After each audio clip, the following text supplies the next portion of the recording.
Welcome to China in Focus. I'm Tiffany Meyer. Our top story: scrambling fighter jets, firing rockets, and drilling for a possible invasion. Taiwan is bracing for the worst. What Chinese Communist Party leader Xi Jinping has said is on the table. He has said he is willing to take Taiwan by force, and he wants his military to be ready by 2027. We should believe him. Japan's prime minister says the country's alliance with the U.S. would collapse if Japan doesn't aid the U.S. forces during a Taiwan contingency involving citizen evacuations. What's different with this latest set of leadership purges in China? A former U.S. defense attaché in Beijing who knew Zhang Youxia joins us to provide insight. He, unlike the others who are purely political, he actually cared about operational capability and such. And the British Prime Minister is saying he doesn't have to choose between the U.S. and China as he kicks off a state visit to Beijing. What's on Stammer's agenda?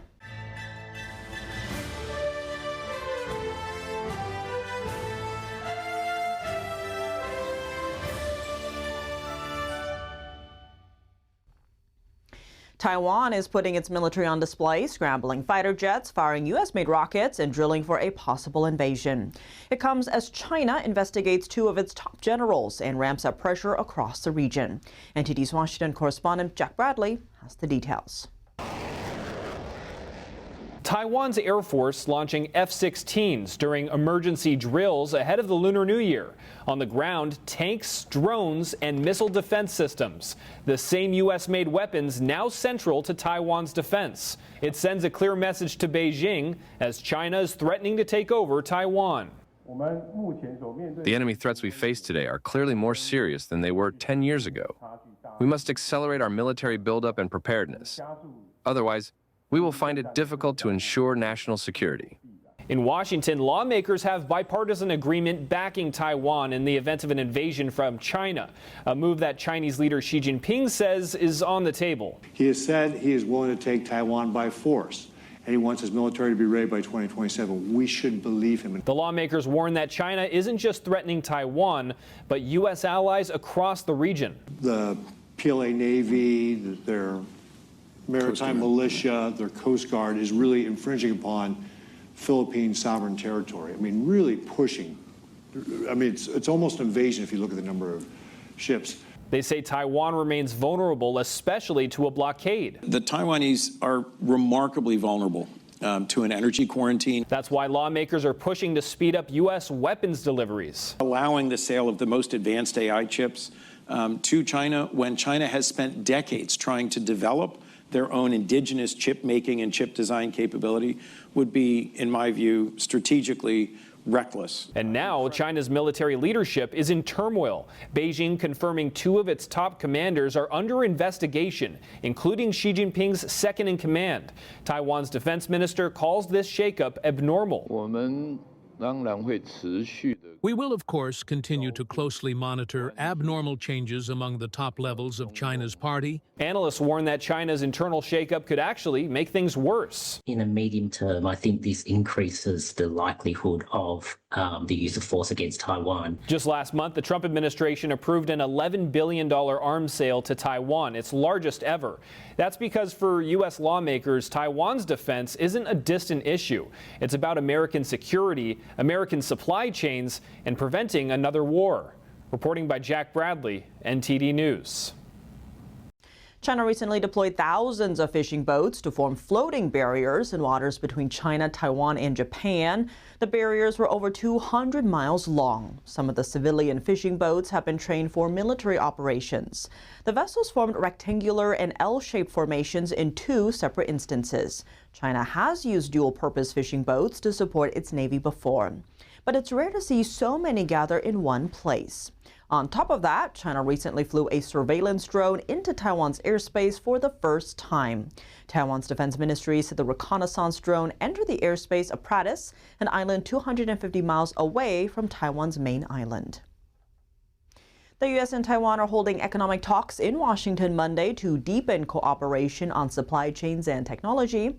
Both sides signed a joint statement on Pax Silica, a U.S.-led initiative to build trusted supply chains for advanced technologies, including AI and semiconductors. The talks were led by the U.S. Undersecretary for Economic Affairs and Taiwan's economic minister. Discussions also covered cooperation on drones and critical minerals, as well as ways to reduce tax barriers and boost investment between the two.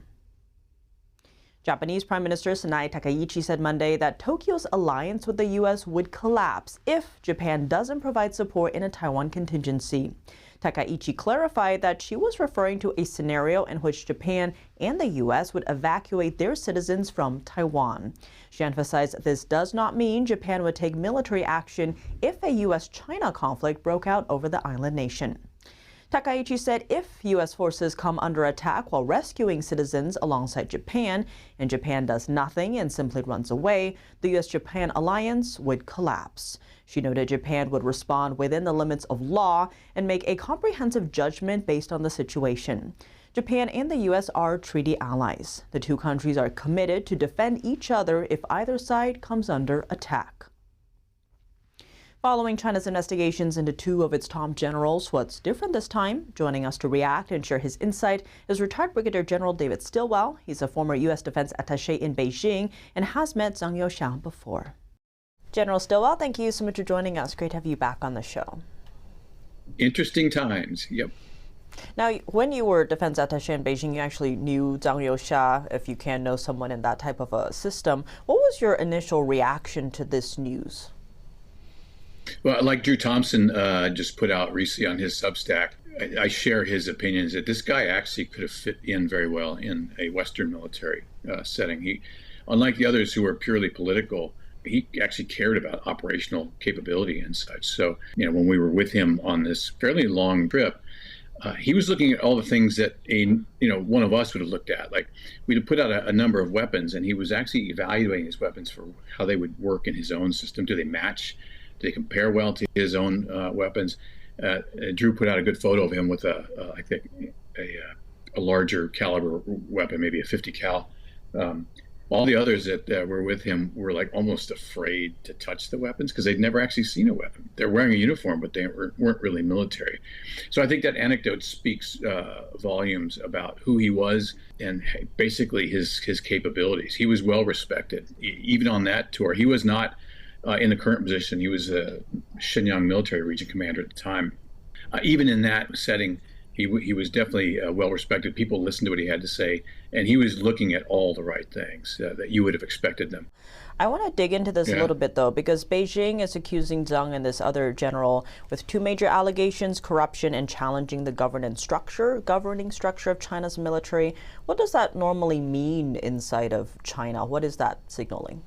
I think everybody's guilty of corruption because everybody's corrupt. I mean, I suspect even Zhang is corrupt in some way. I mean, you get promoted in that system by paying for it. You buy your promotion, so that could be, everybody could be accused of corruption. But I think the bigger thing here, and what seems to be coming out of this, is because he's so capable and well respected, he's a threat to Xi Jinping. I mean, he's right up there, CMC Vice, #1. So at least in a military sense, he's very visible, and he's also regarded as very capable. As I said earlier, even on the Western side, we saw him as comparable and to his Western counterparts. So that would make him a threat. And what you're seeing from Xi Jinping these days, increasingly, language about staying loyal and staying true, not just to the party, but to him. So I think the latter was probably the bigger problem, is the fact that he was being seen as an alternate power source. And you hear rumors of coups, and again, there's not a lot to that. I'm not going to repeat those. But it bears watching to see if there is a pulling apart in the PLA of I support Zhang or I support Xi Jinping. It wouldn't be unthinkable that you would start hearing about a split or divided loyalties.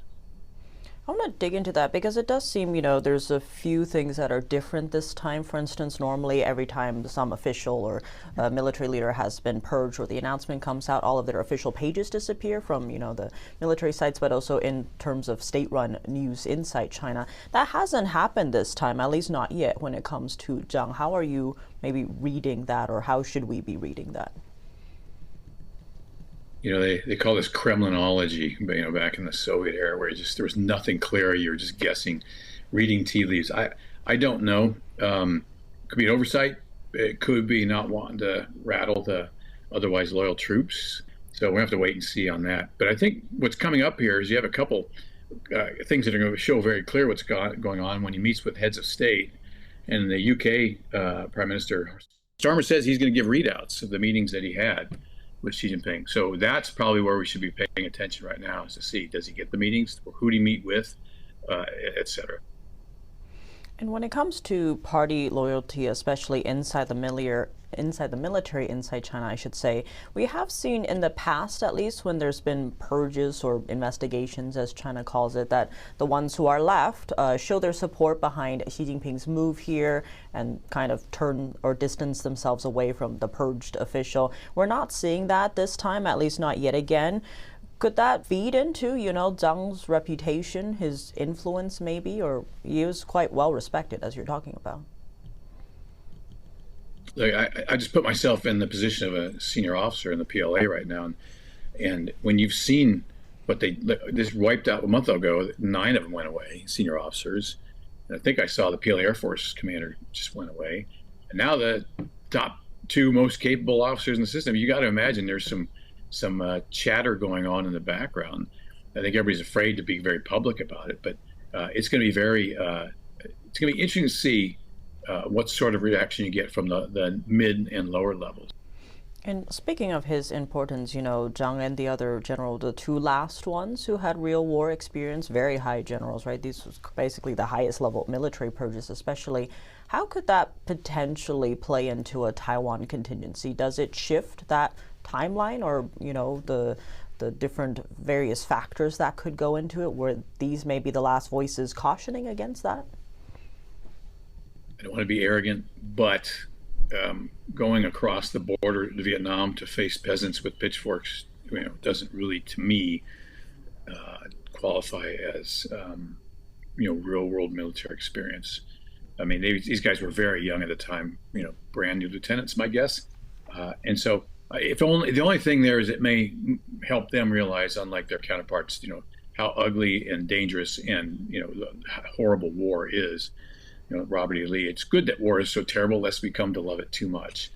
So that's probably the one. They can't speak to modern warfare from personal experience now. But the good thing that we saw with Zhang, and I don't know the guy Liu, is he did recognize that what American capabilities were, and he seemed to understand that they needed to catch up. That the gap between our system and theirs was still enough that it wasn't time to go yet. And this is probably what got him in trouble, my guess. He keep hearing the dates on some sort of a military takeover of Taiwan. Don't think that they're not at war with Taiwan right now. Information, economic, political, diplomatic, every other type of warfare. But as far as just physically going in there and blowing things up, pretty sure a guy like Zhang would be telling the boss that we aren't ready. This, if you see what happened in Ukraine, this is 100 times harder because you got to go across water. And Xi Jinping may have got tired of hearing that language. That's entirely possible too. Well, General Stilwell, as always, thank you so much for joining us. You bet.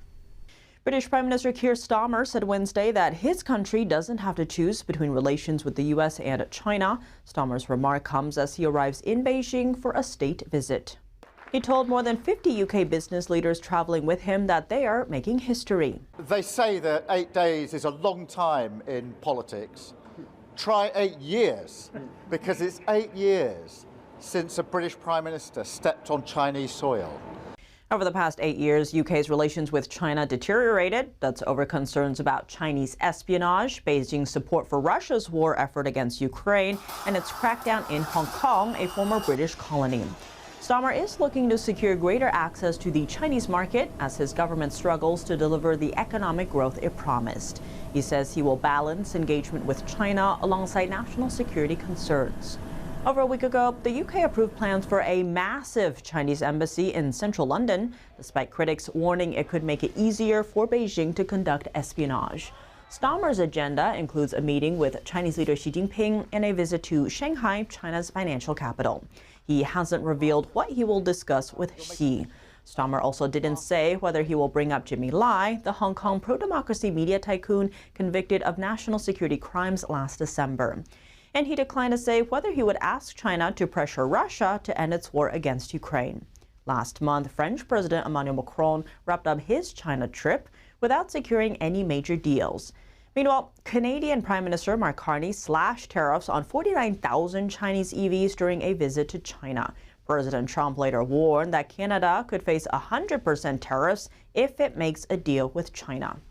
Stammer will stay in China for 3 days. On Saturday, he will fly over to meet with Japanese Prime Minister Sanae Takaichi.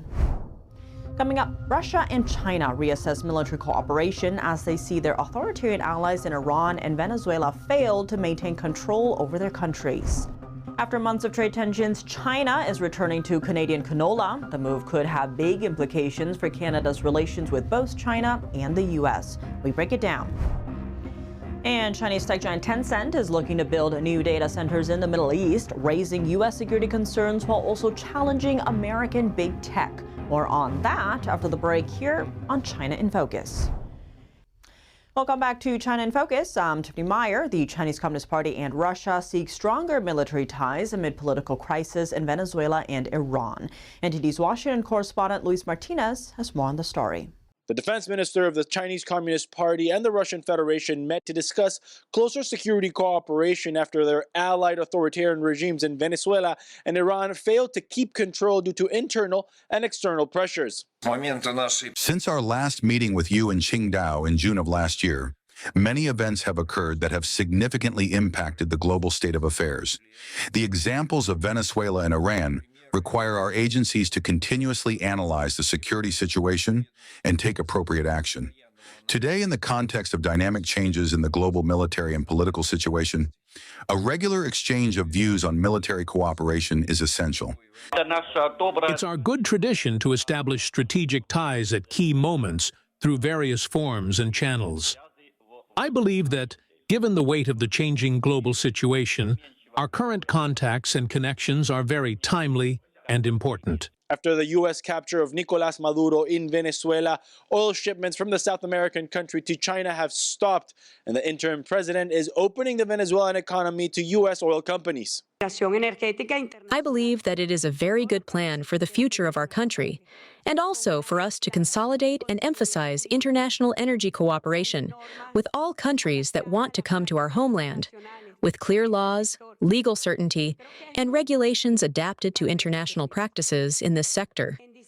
I believe that it is very positive for Venezuela. Rhetorically, the Venezuelan regime remains defiant of the U.S., but behind the scenes, the interim president is negotiating with Washington the release of political prisoners. That is why it is important that we open spaces for democratic dissent, but that it be politics with a capital P and with a V for Venezuela.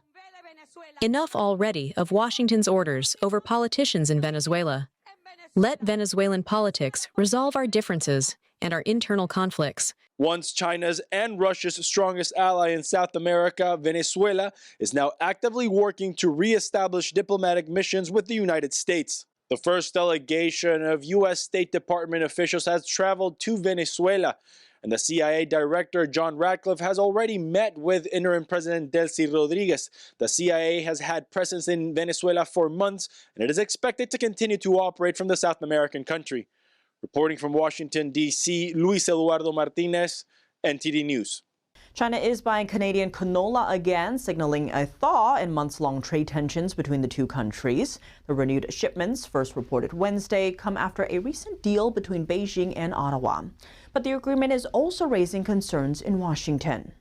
Chinese importers have booked multiple cargoes of Canadian canola for delivery in the coming months. Traders estimate China has already purchased around 600,000 tons of Canadian canola. Canada was China's top canola supplier in 2024, exporting more than 6 million tons. But trade had collapsed last year after China imposed steep tariffs on Canadian canola. It was seen as retaliation for Canada's 100% tariff on Chinese electric vehicles. Earlier this month, Canadian Prime Minister Mark Carney said China agreed to cut canola tariffs from 85% to around 15%. In return, Canada reduced the tariffs of more than 40,000 Chinese EVs into its market from 100% down to roughly 6%. The move raised alarms in the U.S. President Trump threatened a 100% tariff on Canadian goods if a deal with China goes forward. That's because Canada's auto market is closely tied to the U.S. through shared trade agreements like the USMCA. Trump also took to Truth Social, saying America won't be a drop-off port for cheap Chinese imports entering through Canada. The Middle East is becoming a strategic front in U.S.-China tech rivalry. Major Chinese tech giant Tencent is looking to expand its data center footprint in the region, pushing for more cloud service infrastructure. But Tencent's close ties to the Chinese Communist Party are raising security concerns. Tencent says it plans to expand cloud data centers across Asia, Europe, and the Middle East over the next couple of years. On Tuesday, a top executive told CNBC the company is currently exploring new facilities in the Middle East. The region has become a massive investment hub for AI and cloud services. U.S. companies like NVIDIA and OpenAI began backing major infrastructure projects in the United Arab Emirates last year. Meanwhile, Tencent already operates cloud infrastructure in Saudi Arabia. And more expansion would put it in direct competition with Google, Amazon, and Microsoft. But Tencent's push comes with geopolitical concerns. Last year, the Pentagon blacklisted Tencent for aiding China's military. Earlier reports also say a large portion of the company's workforce are CCP members. And under Chinese law, companies based in China are required to hand over data to the regime when requested. U.S. officials say a Chinese man has been sentenced to almost 4 years in prison for his role in scamming $37 million from U.S. citizens. Zhang Long Su pleaded guilty last year to working with a group of co-conspirators to operate an illegal money transmitting business. Prosecutors say the ring scammed 174 Americans. The other members allegedly include American and Chinese citizens living in California, Mexico, Cambodia, and China. Su himself was living in the United Arab Emirates. According to prosecutors, the crime ring operated out of Cambodia, and its members would get in touch with victims over social media. They'd use calls, text messages, and even dating apps. They would then send victims links to fake cryptocurrency investment websites and then direct any funds the victims would transfer to these shell companies. Su would receive a commission for every transfer that he helped to facilitate. A New York-based Chinese dissident has filed a lawsuit against X, claiming the platform wrongfully suspended his account due to pressure from the Chinese regime. Wilson Lei Chen, a U.S. citizen and longtime critic of the Chinese Communist Party, says his account was permanently banned in 2023 without explanation. According to Chen's press statements this month, his appeals on X were ignored. Chen's case suggests the suspension may have been influenced by pressure campaigns from the CCP, which has a history of targeting critics abroad. Chen is now seeking reinstatement, transparency from X, and over $2 million in damages. The case highlights broader concerns about how foreign governments might influence online censorship in the U.S., especially when it involves criticism of the Chinese regime. That's all for today's China in Focus. I'm Tiffany Meyer. If you have any feedback on the show or have something you'd like to see us cover, send us an email at chinainfocus@ntd.com. We'd love to hear from you. Round-the-clock original news coverage, visit us at ntd.com or download our NTD app. Thanks for watching. See you tomorrow.